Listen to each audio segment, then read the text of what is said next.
오늘 살펴볼 기업은 에임드 바이오입니다.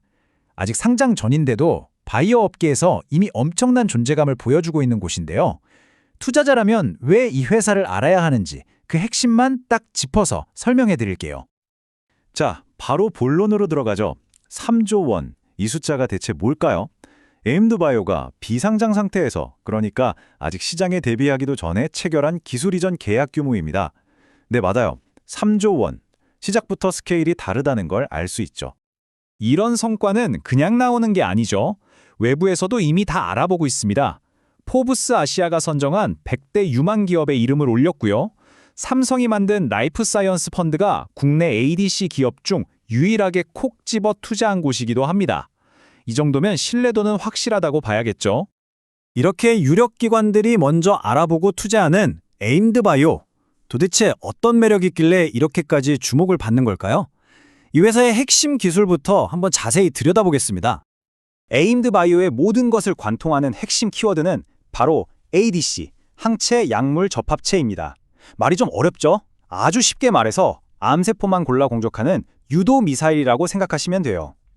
항체가 미사일의 유도 장치처럼 암세포를 정확히 찾아내고 거기에 붙어있는 강력한 약물이 암세포만 뻥 터트리는 거죠. 정상세포는 건드리지 않고요.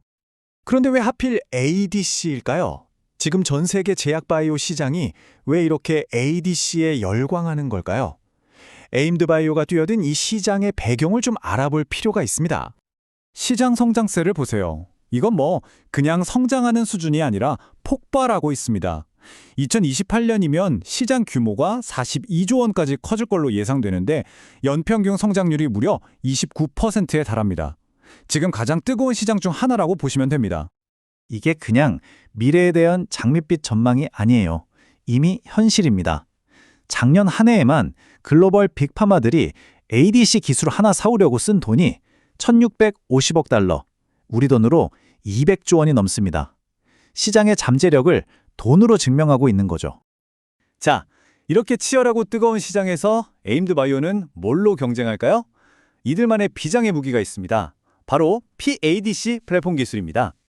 여기가 정말 중요한데요. 에임드 바이오의 방식은 기존 신약 개발과는 출발점부터가 다릅니다. 보통 신약 개발의 90%가 실패하는 이유가 뭘까요?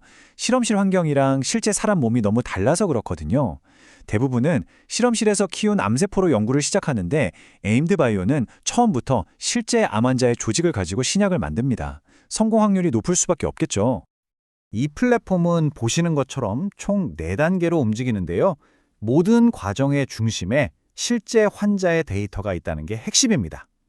어떤 암을 공격할지 타겟을 정할 때도, 어떤 항체가 약효가 좋을지 고를 때도, 심지어 임상시험을 어떻게 할지 짤 때도 전부 실제 환자 데이터를 씁니다. 그러니까 개발 과정에서 생기는 불확실성, 즉 투자자 입장에서의 리스크를 획기적으로 줄여주는 거죠. 이 방식의 장점을 삼성증권 보고서가 한 문장으로 아주 잘 요약해줬어요. 인체 내의 환경과 가까운 성능을 가진 항체를 확보할 수 있다. 한마디로 처음부터 성공하도록 설계된 약을 만든다는 뜻입니다. 자, 그럼 이 똑똑한 플랫폼이 실제로 만들어낸 결과물은 뭘까요?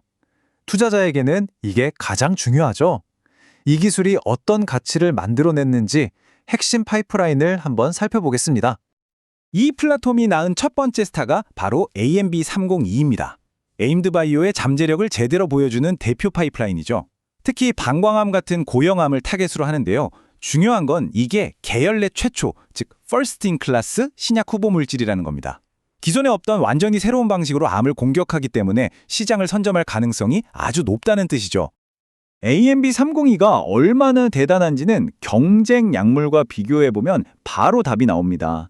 기존에 있던 발베사라는 약은요, 아주 특정한 유전자 변이가 있는 8%의 방광암 환자에게만 쓸 수 있었어요. 그런데 AMB302는 FGFR3라는 단백질이 있는 환자 약 40%에게 사용이 가능합니다. 치료받을 수 있는 환자가 무려 5배나 늘어나는 거예요. 시장 자체가 커지는 거죠. 그리고 이 숫자 12배, 이건 정말 중요합니다. 바로 안전성을 의미하는데요. 지금 표준 치료제로 쓰이는 약보다 심각한 부작용 없이 투여할 수 있는 용량 범위가 12배나 넓다는 뜻입니다. 이게 왜 중요하냐면 부작용이 적으니까 더 높은 용량을 써서 치료 효과를 극대화할 수 있다는 강력한 증거거든요. AMB301의 가치를 증명한 결정적인 한 방이 바로 이 데이터입니다. 동물 실험 결과인데요. 다른 치료법들은 다 고만고만한데 저기 보라색 선만 혼자 하늘로 솟아오는 거 보이시죠? 저게 바로 AMB302와 면역항암제를 같이 썼을 때의 결과입니다. 생존 기간이 무려 300% 이상 늘어났어요.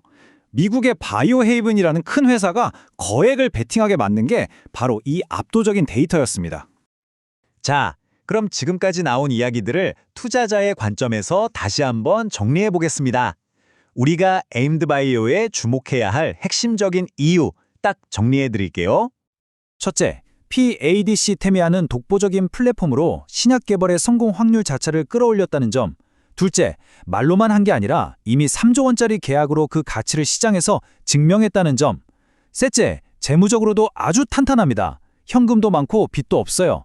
마지막으로 AMB302 하나만 있는 게 아니라 다양한 암을 타겟으로 하는 여러 파이프라인을 준비하고 있다는 점입니다.